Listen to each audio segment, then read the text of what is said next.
আসসালামু আলাইকুম ভিউয়ার্স, আপনাদেরকে স্বাগতম জানিয়ে শুরু করছি আমার আজকের রেসিপি।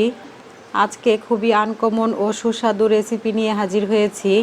আজকের রেসিপিটি হলো সর্ষে বেগুন কারি রেসিপি। এই সর্ষে বেগুন কারি রেসিপিটি দেখার আগে আমার চ্যানেলটি সাবস্ক্রাইব করে আমার সঙ্গে থাকুন। আমি কথা না বাড়িয়ে চলে যাচ্ছি পুরো রেসিপিতে।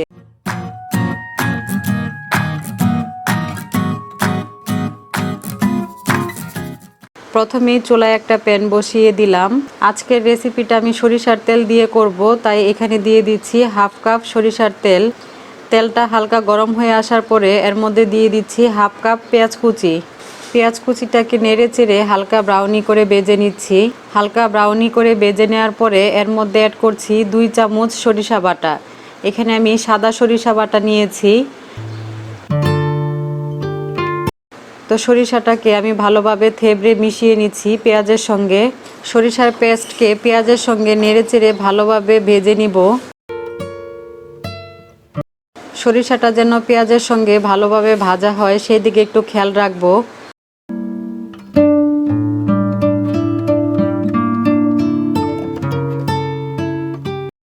সরিষা বাটা ও পেঁয়াজ ভালোভাবে ভাজা হয়ে আসার পরে এখন এর মধ্যে পানি অ্যাড করে নিব। সরিষা বাটার পরে যে পানিটা ছিল এর মধ্যে আমি হাফ কাপের মতো সরিষা বাটার পানি দিয়ে নিলাম। এখন এর মধ্যে এক এক করে মশলাগুলো অ্যাড করে নিব। দিয়ে দিচ্ছি 1 চামচ লবণ, দিয়ে দিচ্ছি এর মধ্যে 1.5 চামচ মরিচ গুঁড়া, 1 চামচের মতো ধনে গুঁড়া, আরও দিয়ে দিচ্ছি হাফ চামচের মতো হলুদ গুঁড়া। অল্প কিছুক্ষণ অপেক্ষা করার পরে সরিষা বাটার পেস্টটা কষানো হয়ে আসবে।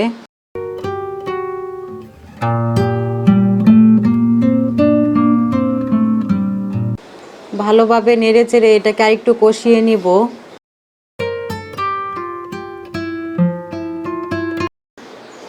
এখন এর মধ্যে 6 থেকে 7টি আস্ত রসুন অ্যাড করব। রসুনগুলোকে উপর থেকে খোসা ছাড়িয়ে নিয়েছি। সরিষা বেগুন কারির মধ্যে এই আস্ত রসুনগুলো খেতে কিন্তু খুব মজাদার হবে, যার কারণে আমি এখানে আস্ত রসুন ব্যবহার করেছি। আজকের এই সরিষা বেগুন কারিটা মূলত চাইনিজ একটা রেসিপি। আর আমি দেখলাম যে সরিষা বেগুন কারিতে চাইনিজরা এইভাবে রসুনটাকে ব্যবহার করেন, যার কারণে আমি এখানে রসুনটাকে ছিলে আস্ত রসুনই ব্যবহার করে নিয়েছি। এখানে আমি বেগুনগুলিকে একটু ভিন্নভাবে কেটে নিয়েছি। একটা বেগুনকে আমি মাঝখান দিয়ে 2 ভাগ করে কেটে নিয়ে এভাবে চাক চাক করে কেটে নিয়েছি। এই যে দেখতে পাচ্ছেন বেগুনের গুঁড়াটা, এটা আমি ফেলে দেই নাই, এটা ফেলে না দিয়ে ভালোভাবে ধুয়ে আমি সুন্দর করে এভাবে স্লাইস করে কেটে নিয়েছি।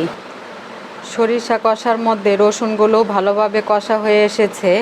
আমি নেড়ে চেড়ে ভালোভাবে সরিষা বাটার মধ্যে রসুনগুলোকেও কষিয়ে নিলাম, কারণ যেহেতু এখানে আস্ত রসুন নিয়েছি সেহেতু রসুনের ভেতরটাও ভালোভাবে সেদ্ধ হওয়ার প্রয়োজন রয়েছে।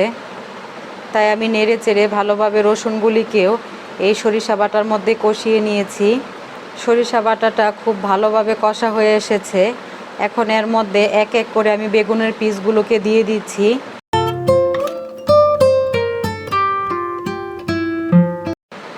আমি এর মধ্যে এক এক করে সবগুলো বেগুনের পিস দিয়ে নিচ্ছি।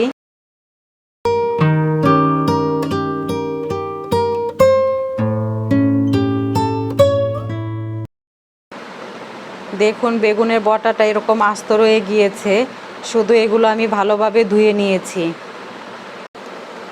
এটা কিন্তু একটা নিরামিষ রেসিপি, আর এই রেসিপিটা ট্রাই করলে বুঝতে পারবেন মাছ মাংস ছাড়াও নিরামিষ একটা সুস্বাদু পারফেক্ট রেসিপি বানানো যায়। এখন এই বেগুনগুলোকে হালকা একটু নেড়ে এর মধ্যে জুল অ্যাড করে নিব। এর মধ্যে কিন্তু বেশি পরিমাণে জুল অ্যাড করব না, মাখো মাখো পরিমাণে জুল অ্যাড করে নিব, তা না হলে কিন্তু বেগুনগুলো ভেঙে যাবে। এখানে কম জুল ব্যবহার করার আরেকটি কারণ রয়েছে, তা হলো বেগুন সিদ্ধ হতে খুবই কম সময় লাগে, যার কারণে এখানে কম পরিমাণে জুল ব্যবহার করেছি। তো এখন এর মধ্যে দিয়ে দিব 5-7টি কাঁচামরিচ। প্রত্যেকটা কাঁচামরিচ আমি এভাবে ফ্লাওয়ারের মতো করে কেটে অ্যাড করে নিব। এতে যেহেতু আমি শুকনো মরিচের জালটা কম ব্যবহার করেছি, তাই এতে কাঁচামরিচের জালটা একটু বেশি পরিমাণে ব্যবহার করব বলে কাঁচামরিচটাকে এভাবে ফ্লাওয়ারের মতো করে কেটে এর মধ্যে অ্যাড করে নিচ্ছি, যাতে করে মরিচের সমস্ত জালগুলো তরকারির মধ্যে অ্যাড হয়। ঢাকনা চাপা দিয়ে এটাকে দমে রান্না করে নিব। এখন বেশ কিছুক্ষণ পরে ফিরে এলাম এটাকে একবার নেড়ে দিব বলে। দেখুন এটা থেকে পর্যাপ্ত পরিমাণে জুল উঠেছে। এখন এটাকে আলতোভাবে উল্টে দিব যেন বেগুনের দুই পাশটায় সুন্দরভাবে সেদ্ধ হয়। এটাকে খুব বেশি একটা নাড়াচাড়া করতে যাবেন না, তাহলে কিন্তু ভেঙে যাবে। আর অল্প কিছুক্ষণ জাল হওয়ার পরে তরকারিটা হয়ে আসবে। এখন এটাকে ঢাকনাবদ্ধ করে দিয়ে আবার অল্প কিছুক্ষণের জন্যে একটু দমে রান্না করে নিব। আবার অল্প কিছুক্ষণ পরে এসে দেখে নিচ্ছি তরকারির অবস্থা। বেগুন কারিটা মাখো মাখো হয়ে এসেছে। আমি এরকম ঝুল টানানো অবস্থায় এটাকে নামিয়ে নিব। এটা এই অবস্থায় খেতে খুব মজা হবে। এখন চুলাটাকে বন্ধ করে রেসিপিটাকে নামিয়ে নিচ্ছি। রেসিপিটা গরম থাকা অবস্থায় আমি নামিয়ে সার্ভ করে নিচ্ছি।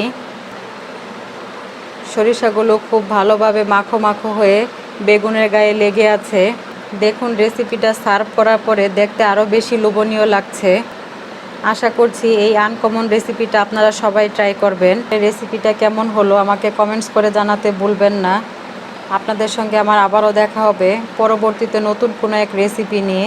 সেই পর্যন্ত সবাই ভালো থাকবেন, আমার জন্য দোয়া করবেন। আল্লাহ হাফেজ।